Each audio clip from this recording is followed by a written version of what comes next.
સાંજે 4 થી 6 2 કલાક ટ્રાફિક છે, સ્કૂલ છૂટે અને કંપની છે, 2 ટ્રાફિક છે, આખા દિવસનો 2 કલાકનો મૂળ પ્રશ્ન છે। એ દરમિયાન જો એક્ટિવલી કામ કરે તો ઘણો। રાણપુર શહેર ખાતે બોટાદ જિલ્લા પોલીસ વડા ચિંતન તરૈયાના અધ્યક્ષ સ્થાને લોક દરબાર યોજાયો। બોટાદ જિલ્લાના રાણપુર શહેર ખાતે આજરોજ રાણપુર પોલીસ સ્ટેશન ખાતે બોટાદ જિલ્લાના પોલીસ વડા ચિંતન તરૈયા સાહેબના અધ્યક્ષ સ્થાને લોક દરબારનું આયોજન કરવામાં આવેલ, જેમાં ડીવાયએસપી મહર્ષિ રાવલ સાહેબ તેમજ રાણપુર પોલીસ સ્ટેશનના પીઆઈએસએ પટેલ સાહેબ અને સમગ્ર સ્ટાફ દ્વારા રાણપુરના લોકોના પ્રશ્નો અને તેના નિરાકરણ માટેનું સમગ્ર આયોજન કરવામાં આવેલ, જેમાં લોકો દ્વારા રાણપુરની સુરક્ષાને લઈને સીસીટીવી કેમેરા, પોલીસ પેટ્રોલિંગ અને ટ્રાફિકની સમસ્યા જેવા મુદ્દાઓ રજૂ કરવામાં આવેલ, જેમાં બોટાદ જિલ્લાના એસપી ચિંતન તરૈયા સાહેબ દ્વારા જલ્દીથી જલ્દી તમામ પ્રશ્નોનું નિરાકરણ થાય તેવા સ્થાનિક અધિકારીઓને સૂચના પાઠવવામાં આવી હતી અને રાણપુર શહેરમાં કાયદો અને વ્યવસ્થા જળવાઈ રહે અને અસામાજિક તત્વો પર કડક કાર્યવાહી થશે અને કોઈની પણ સેહશરમ રાખ્યા વગર કાયદાનું પાલન કરવામાં આવશે તેવી બાહેધરી આપી હતી। અહેવાલ રોહિતા જતાપરા તેમજ કાળુભાઈ ડાભી, દીવ મિરર ન્યૂઝ। મોટાભાગના પોલીસના અને પ્રજાના પ્રશ્નો કેવા હોય છે કે એકબીજાના સંકલનથી થતા હોય અને સામાન્ય રીતે પોલીસ ડિપાર્ટમેન્ટ એક એવું ડિપાર્ટમેન્ટ છે કે લોકોને વધારે અપેક્ષા હોય છે, કારણ કે ફિલ્ડમાં હંમેશા બીજા બધા ડિપાર્ટમેન્ટ કરતાં જે ફિલ્ડમાં વિઝિબલ કામ કરતું કોઈ વ્યક્તિના જીવન મરણના પ્રસંગને જ્યારે પ્રશ્ન આવે ત્યારે સૌથી પહેલી કામગીરી પોલીસ વિભાગ છે એટલે દરેક વિભાગને દરેક માણસને દરેક નાગરિકને અસર કરતા બાબત છે। તમારા મગજમાં એવું હોય કે આ રાણપુરમાં છે, આ રીતે વધારે સારું થઈ શકે એમ છે, આ દિશામાં કામ કરવાની આપના સૂચનો હોય તો પણ આપ કહી શકો છો, કોઈ પણ પ્રકારના એવા કહી શકો છો। આપણે રાણપુરમાં કેમેરા મૂકવાની જરૂર છે, કારણ કે પોલીસને એટલી કામગીરી ઓછી કરવી પડે, બરાબર। કોઈ બનાવ એવો ચોરીનો બન્યો તો થોડુંક એમને પૂરું થાય। આપ સાહેબે જે રીતે વાત કરી કે સામાન્ય નાગરિકને જીવન મરણનો જ્યારે વિષય આવે ત્યારે સૌથી પહેલું કાર્ય એ પોલીસ પરિવાર તરફથી થતું હોય છે। સાહેબ, બોટાદ જિલ્લાની અંદર જ્યારે વાત કરવામાં આવે ત્યારે રાણપુર એક એવું સ્પોટ છે જ્યાં સૌથી વધુ ખનિજ માફિયાઓનો સાહેબ વિષય રહે છે। આપ સાહેબને પણ ધ્યાનમાં વિષય આવ્યો છે અને ઘણી બધી વાર રજૂઆતો પણ થાય છે અને ઘણી બધી વાર પોલીસ પરિવાર તરફથી તો પૂરતા પ્રયત્નો થાય છે। અને સાહેબ, અમારા ભૂતકાળમાં છેલ્લા 2-3 વર્ષની અંદર આ ખનિજ માફિયાની ગાડીઓ દ્વારા અહીંયા આ પ્રકારના એક્સિડન્ટ અને એ પ્રકારના વિષયો પણ બનેલ છે અને ગંભીર ઇજાઓ પણ પહોંચી છે। એમાં સાહેબ ખરેખર વિષય એવો બને છે જ્યારે એ લોકો એમનું આ પ્રકારનું કાર્ય ચાલુ હોય અને પોલીસની ગાડી કે પછી ખાણ ખનિજની ગાડી જ્યારે એમની પાછળ થતી હોય ત્યારે રોડ વચ્ચે રસ્તા વચ્ચે એમનો માલ ઠલવીને ખાલી ગાડી કરીને ભાગતા હોય છે અને અડધી રાત્રે આ પ્રકારના બનાવ બને એટલે કોઈ ખબર ન હોય કે હાઈવે જેવા રસ્તા ઉપર કે આ પ્રકારનું આખો રસ્તો લોક થઈ ગયો છે એટલે ક્યારેક સામાન્ય માણસ એ પ્રકારે નીકળે એટલે ઘણી બધી વાર આવી ગંભીર એક્સિડન્ટના રૂપમાં અને આ પ્રકારના બનાવો બનેલ છે। તો એ એક આપસાદને રજૂઆત છે।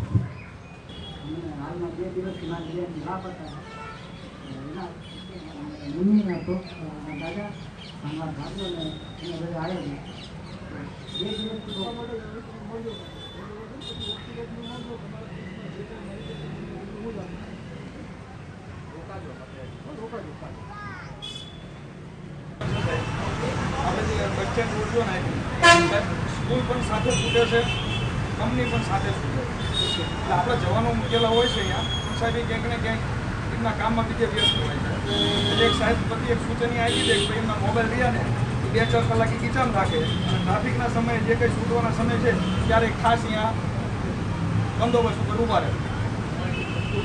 આ મહિલા જીઆરડી સાહેબ કેવું છે બહારનો એરિયા છે, જે સોસાયટી એરિયા છે, ત્યાં થોડોક પેટ્રોલિંગનો વ્યાપ વધે ને એવી અમારી રજૂઆત છે। વ્યાપ વધારવાનું કરે જ છે નો ડાઉટ, પણ છતાંય થોડોક વ્યાપ વધે ને એવી રજૂઆત છે। પોલીસ તરફથી ખૂબ એ માટે અમને રાજકીય રીતે તાલુકા પંચાયત જિલ્લા પંચાયતના આયોજનમાં પણ અમને સૂચનમાં આવતા એટલે આમ અમારા કંઈ આયોજનો નાના હોય પણ લગભગ ગામમાં સાહેબ સીસીટીવી કેમેરા મંજૂર થઈ ગયેલા છે અને ઘણા બધા ગામમાં કંઈક ને કંઈક લાગેલા પણ છે. સાહેબ અમુક ગામડાઓની વાત કરી છે. ખાસ કરીને અમે પ્રયત્ન એવો કર્યો છે કે મુખ્ય રસ્તા ઉપર લાગે, ગામમાં અંદર થવાના મુખ્ય રસ્તાઓ જ્યાં. પણ સાહેબ એક તકલીફ એવી છે કે આપણે ધ્યાનમાં રાખીએ, ક્યારેક જિલ્લાની કલેક્ટર સાહેબ, ડીડીઓ સાહેબ સાથે બેઠક હોય તો આપ સાહેબ પણ અમારા વતી વાત રજૂ કરી શકો. જેમ ક્વાર્ટરમાંથી સાહેબ જે ખરીદીનો વિષય છે ને, એમાં એક 2 વર્ષ જેવું મોડું થઈ જાય છે. તો આપના લેવલે પણ અમારું રજૂઆત જ્યારે જિલ્લામાં એ પ્રકારે જ્યારે બેઠક થતી હોય તો સરકારના પૈસા એમાં મંજૂર તો કરી દીધા છે, પણ કામ કરવામાં કંઈક ને કંઈક થોડું ઘણું મોડું થઈ રહ્યું છે. એટલે 1-1.5 વર્ષ 2 વર્ષ જેવી 2 વર્ષ પહેલાં જે કામો મંજૂર કર્યા છે અને જેમ પોતાની ખરીદીની જે સરકારની ગાઈડલાઈન છે એમાં ક્યાંક ને ક્યાંક મોડું થઈ ગયું છે.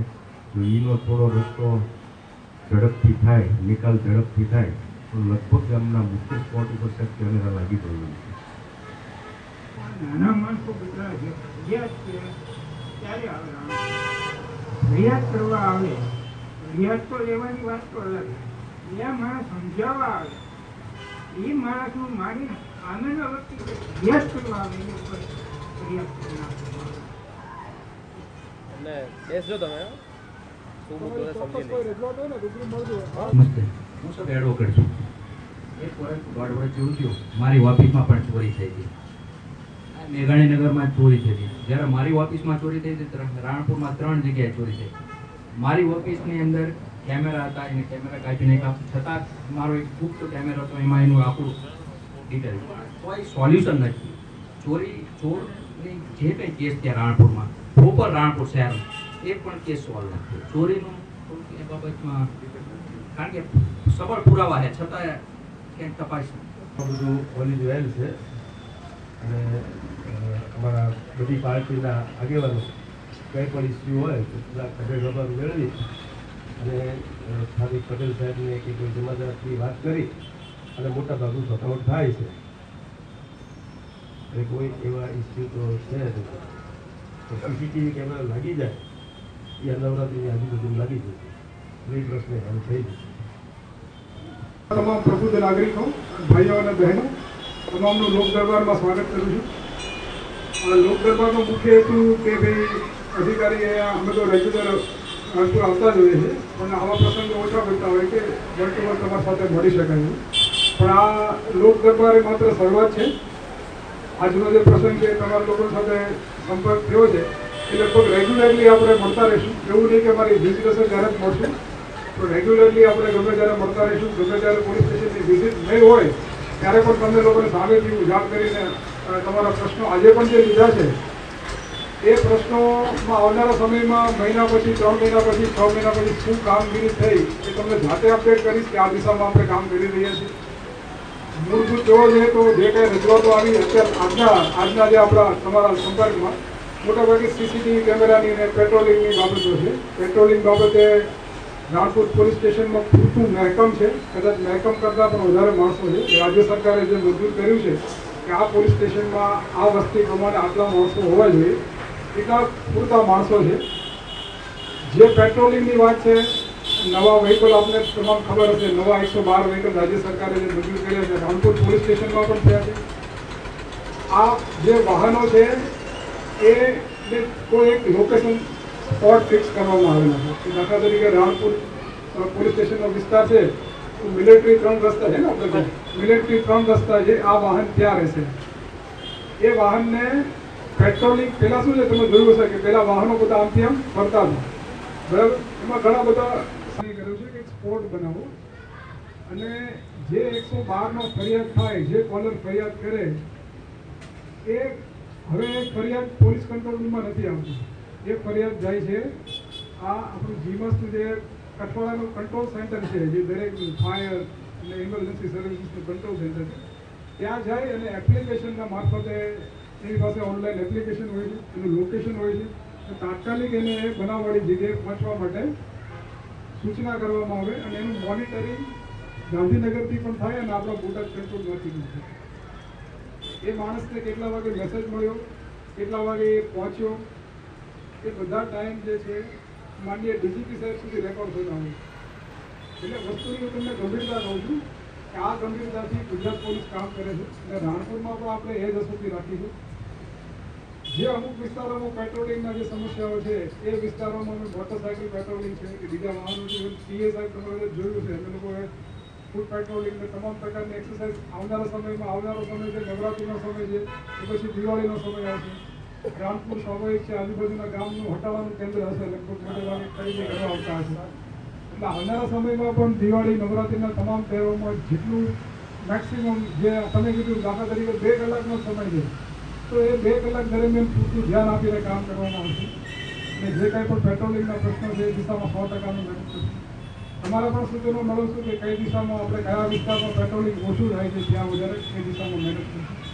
હોમગાર્ડનું મહેકમ છે, જીઆરડીનું મહેકમ છે કે ટીઆરબીનું છે એ પણ રિવ્યુ કરીશું. જરૂર લાગે તેનો પણ સ્ટાફ આપણે વધારીશું. સીસીટીવી કેમેરાનું નેટવર્ક છે અત્યારે ગુનાખોરી માટે બહુ જરૂરી છે. રાજ્ય સરકાર આ બાબતે ખૂબ ચિંતિત છે અને તમને બધાને ખ્યાલ હશે. નેટવર્ક પ્રોજેક્ટ છે, સીસીટીએનએસનો પ્રોજેક્ટ છે, એ દિશામાં ગામની વસ્તી પ્રમાણે ખૂબ સારી એવી સંખ્યામાં કેમેરાઓ લગાવે છે. રાણપુરમાં પણ આપણે આઈડેન્ટિફાઈ કરી લઈએ છીએ જગ્યાઓ, જેમ તમે વાત કરી ટેન્ડરના પ્રોસેસમાં હશે.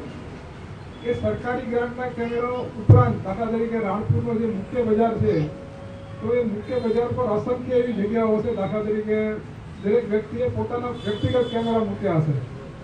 કોઈ નાનું જ્વેલરી સ્ટોર હોય, કોઈ એટીએમ હોય, કોઈ બેંકનું હોય, કોઈ કોઓપરેટિવ બેંક હોય, કોઈ ડૉક્ટરે મૂકેલા હોય. તો એ દરેકે દરેક કેમેરા છે એ નાગરિકોએ જે મૂકેલા છે એનો પણ મેક્સિમમ ઉપયોગ થાય. ઓલરેડી ખર્ચો અમે કરેલો છે પણ એ પોલીસ તેનો એ જ ઉપયોગ થઈ છે. ઘણી વાર શું છે કે કેમેરો મૂકેલો હોય એની પોઝિશન બરાબર ન હોય, ન એને ઉપયોગમાં આવે કે ન બીજા કોઈનો ઉપયોગમાં આવે, એ પ્રકારનું હોય. તો એ હાથવી પોલીસ સ્ટેશનમાં જે ખાનગી લોકોએ કેમેરા મૂકેલા છે એને પણ કેવી રીતે આપણે નેટવર્કમાં લઈ શકાય એવું મોનિટરિંગ કરી શકીએ. કારણ કે બંને વસ્તુઓ દરેક જગ્યાએ કેમેરા મૂકવા આપણા માટે પણ શક્ય નથી. પણ જે ઉપલબ્ધ સુવિધાઓ છે એ ઉપલબ્ધ સુવિધાઓને કેમ મેક્સિમમ પોલીસના ઉપયોગમાં લઈ શકાય એ પ્રકારનું આપણે આયોજન ભવિષ્યમાં કરીશું. અને બીજી એક ખાસ વાત જે કહેવાની છે કે બોટાદ પોલીસ વતી કે બોટાદ જિલ્લા પોલીસ વડા તરીકે બોટાદ જિલ્લાનો રાણપુર પોલીસ સ્ટેશનનો કોઈ પણ વ્યક્તિ છે, કોઈ પણ પ્રકારની ફરિયાદ હોય એ દરેક કોન્સ્ટેબલથી માંડીને એસપી સુધી બધા લોકો એપ્રોચેબલ છે. ગમે ત્યારે સંપર્ક કરી શકાય, ગમે તેનો સંપર્ક કરી શકાય. જે કાંઈ પણ રજૂઆત હોય, નાનામાં નાની રજૂઆત હોય એ પોલીસ સ્ટેશન લેવલે થશે. તમામ અધિકારીઓને જે કાંઈ પણ ફરિયાદ કરવા માટે કોઈને ના નથી. ફરિયાદ મારા વિરુદ્ધ પણ થઈ શકે ને, ફરિયાદ કોઈ પણના વિરુદ્ધમાં થઈ શકે. ફરિયાદ થઈ શકે પણ એનું ઇન્વેસ્ટિગેશનનું કામ જે છે એ નિયમ મુજબ થાય એ પ્રકારની તમામ વ્યવસ્થાઓ આપણે ગોઠવશું.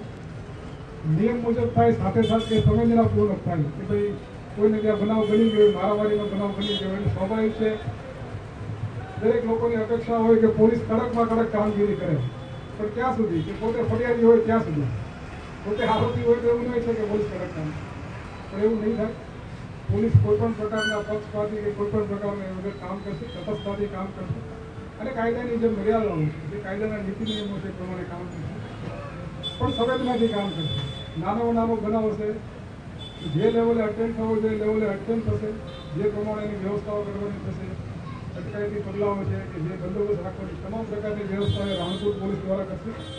પીઆઈ પટેલ જે છે નવા મુકાણા છે, ખૂબ બાવસ અધિકારી છે, અમદાવાદ સિટીના મોટા પોલીસ સ્ટેશનોમાં કામ કર્યું છે. આપણો રાણપુર વિસ્તાર છે, ગ્રામ્ય વિસ્તાર છે. સિટી કરતાં ક્રાઇમની પેટર્ન જુદી છે, ક્રાઇમનો પ્રકાર જુદો છે. અહીં સક્ષમ છે એ આપણા તમામ પ્રશ્નો સોલ્વ કરવા માટે પટેલ પણ સક્ષમ છે. હું આશા રાખું છું કે ભવિષ્યમાં જે કાંઈ પણ આપણી જે સરકારની યોજનાઓ છે કે પોલીસના સુરક્ષા સેતુના કાર્યક્રમો છે કે વધુમાં વધુ રાણપુર પોલીસ સ્ટેશન વિસ્તારમાં પણ આપણે એનો અમલવારી કરીશું. અને પ્રજા અને પોલીસ એક ખરા અર્થમાં સાથે આવીને આપણે કામ કરીએ એ પ્રકારનું આયોજન છે બોટાદ જિલ્લા પોલીસથી આપણે કરવાના રહેશે. ફરીવાર તમને હું એશ્યોરન્સ આપું છું, કાંઈ પણ પ્રકારની મુશ્કેલી હોય તમે જ્યારે કોઈ પણ માણસ કોઈ પણ પ્રકારના ભલામણ વગર આવી શકે, કોઈની જરૂર નથી. કોઈ સાથે લઈને આવો, કોઈ આગેવાન સાથે લઈને આવો કે કોઈ અધિકારી, કોઈની જરૂર નથી. અમારા માટે દરેક માણસ, દરેક વ્યક્તિ તટસ્થ છે. ફરિયાદ સાચી હશે, એ વાતમાં તથ્ય હશે, પુરાવા હશે તો પોલીસ કોઈ પણ પ્રકારના સેશનો વગર કાર્યવાહી કરશે. તમામનો આભાર. આપ લોકો તમારો સમય લઈને આવ્યા છે મત કરવા માટે, ફરીવાર આભાર માનું છું. અને મેં આપને કીધું એમાં શરૂઆત છે, અંત નથી. રેગ્યુલર મળીશું અને બિલકુલ મળીશું. અને જે કાંઈ પણ પ્રશ્નો આજે આવ્યા છે અને મારા ભાગે જે કરવાનું છે અમે પણ કામગીરી કરીશું. Thank you. હાય, હું છું ક્રુઝિન સિંઘાનિયા. આપની આસપાસના સત્ય સમાચાર જાણવા માટે જોતા રહો દીવ મિરર ન્યૂઝ. અને હા, લાઈક અને સબસ્ક્રાઇબ કરવાનું ભૂલતા નહીં. Thank you.